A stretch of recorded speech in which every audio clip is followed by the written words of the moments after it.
تو یہ کوئی آرکیولوجسٹ، اس کے بھی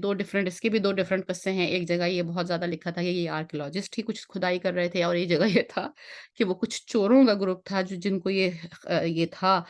اندازہ کہ یہاں پر بھی ہمیں کچھ مل سکتا ہے۔ تو وہ لوگ کچھ کھدائی کر رہے تھے، اور اس کھدائی کے دوران پتہ چلا کہ یہ جو دی ویلی آف دی کنگ، جو بیسیکلی ایجپٹ کے ساؤتھ میں واقع ہے، بیسیکلی جو یہ بڑے-بڑے جو پیرامڈس ہیں یہ ایجپٹ کے نارتھ میں ہیں، اور عموماً لوگ وہیں وزٹ کرتے ہیں۔ تو یہ ویلی آف دی کنگ اس کا نام بعد میں رکھا گیا تھا۔ یہ بہت دور، مطلب اس کا اتنا فاصلہ ہے کہ جیسے اوریگن سے بالکل آپ سمجھ لیجیے کہ میکسیکو کے بارڈر، اتنا بہت دور نیچے ساؤتھ میں جا کر انہوں نے یہ ویلی آف دی کنگ بنائی تھی، اور وہ پھر ڈسکور ہوئی، اور وہاں سے بہت سارے بادشاہوں کی ممیز ڈسکور ہوئیں۔ سو ونس اگین وہ اس میں کوئی ایک فرعون نہیں تھا، اس میں بہت سارے بادشاہ تھے جو وہاں سے ڈسکور ہوئے۔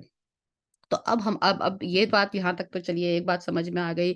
کہ وہ بادشاہ جو حضرت فرعون کے، جو حضرت موسیٰ علیہ السلام کے زمانے میں ڈوبا تھا فرعون،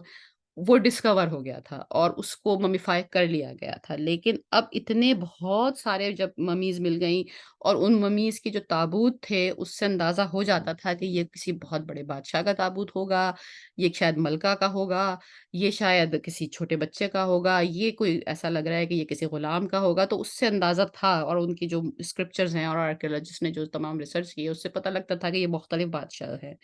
بہرحال وہ ممیز لائی گئیں، اور ان کو وہاں پر یہ بات جو ہے، جو ویلی آف دا کنگ جو ڈسکور ہوئی تھی، یہ پچھلی صدی میں ہی ڈسکور ہوئی تھی، 1896 اور 91 اور 92، سن 1890 1891 میں ڈسکور ہوئی تھی۔ اگر آپ اس فرعون کی اس کے بعد پر، اور سورہ یونس کی آیا نمبر 92 کے حوالے سے کہ بھئی ہم نے فرعون کی باڈی کو